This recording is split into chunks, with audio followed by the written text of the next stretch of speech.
Welcome to This Week in AI-Driven Investing. Across the three most recent posts, the pattern is clear. Investors are moving beyond generic AI excitement and rotating capital toward the infrastructure that can carry the next decade of scale. Custom silicon is pulling in billions as buyers try to escape GPU bottlenecks. Tokenized financial rails and robotaxi networks are becoming platform-scale bets with real balance sheet implications. And robotics, defense, energy, and compute power are being repriced as strategic capacity, not niche speculation. In this update, we will break down what each post says about where capital is flowing now, why those moves matter, and what they suggest about the next investable wave. The first post is really a map of where capital is rotating next.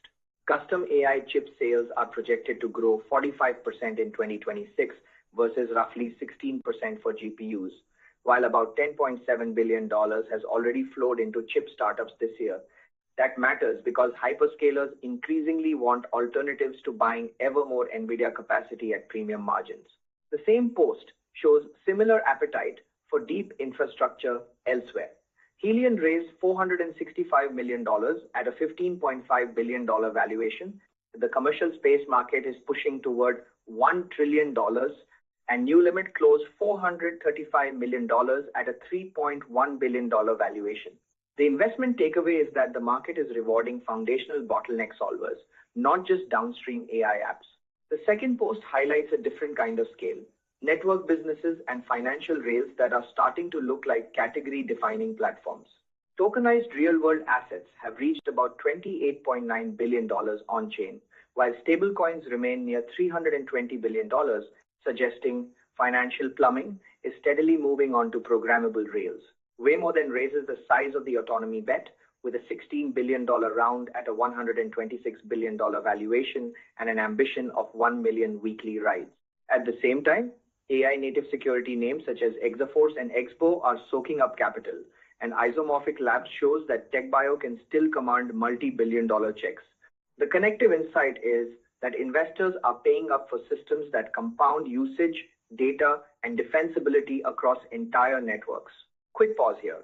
If you like this style of weekly breakdown at the intersection of artificial intelligence, venture capital, and public market themes, please like the video, subscribe, and leave a comment on what you want covered next.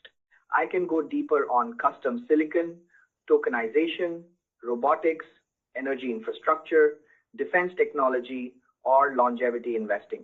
Your feedback helps decide which of these fast-moving categories turns into the next full explainer. Now, let's get to the final theme from this week's post. The third post makes the industrial side of the AI cycle impossible to ignore. Goldman Sachs lifted its humanoid robotics market estimate more than sixfold to $38 billion, while Figure AI has already been valued around $39 billion. Defense startups raised about $14.6 billion in just 5 months, already above any prior full-year record, which tells you strategic technologies are now pulling capital with unusual urgency. Gartner also projects data center electricity demand could rise roughly 27% in 2026 to 132 gigawatts globally, making power availability a real bottleneck to AI expansion. Even quantum, with the S&P Kensho Quantum Index up about 69% year-to-date, looks like a sector investors are aggressively repricing. The common thread is capacity, robots, defense systems, and power are becoming essential enablers of the next AI economy. The weekly takeaway is that AI investing is getting more selective and more structural. The strongest capital flows are not going to generic app stories. They are moving toward whatever removes a bottleneck or controls a strategic layer.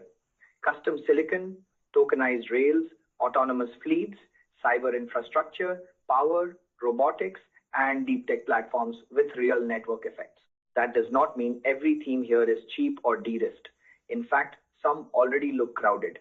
But it does mean the market is increasingly rewarding companies that own capacity, distribution, or critical workflow leverage rather than just attention. For investors, the question is no longer whether AI matters. It is which layer of the stack captures durable pricing power as the rest of the market races to scale.